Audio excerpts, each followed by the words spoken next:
Hi hello guys, பனங்கிழங்கு யாராருக்கு ரொம்ப பிடிக்குமோ அப்போனா இந்த வீடியோ ஃபுல்லாக பாருங்கள். அப்போனா தான் உங்களுக்கே தெரியும் இதில் என்ன மருத்துவ குணம் உள்ளதுன்ட்டு. இது பார்த்துட்டு லைக் மட்டும் போடாத போயிடாதீங்க, பாருங்கள் ஃபுல்லாக பாருங்கள், என்ன சொல்கிறாங்க மட்டும் பார்த்து தெரிஞ்சுங்க. என்னடா குட்டி தூக்கிட்டு போகிறதானு கேட்குறீங்க.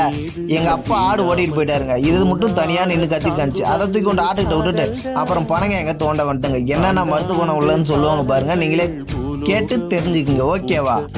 பரம்பரைக்கே சக்கர வியாதி வராது அப்படிங்கிற ஒரு கிழங்கு இருக்கு அப்படின்னா அது இந்த பனங்கிழங்கு தான். ரத்த சோகையை நீக்கக்கூடியது இந்த கிழங்கு, அதோட இல்லாம உடல் சூட்டை குறைக்கக்கூடியது. ஒரு கிழங்குக்கு மிகச்சிறந்த அளவில் சர்க்கரை நோயை கட்டுப்படுத்தக்கூடிய ஆற்றலை படிக்க நேர்ந்தது. என்ன கிழங்கு என்று பார்த்தால் அது ஈழத்திலிருந்து வந்த ஒடியன்.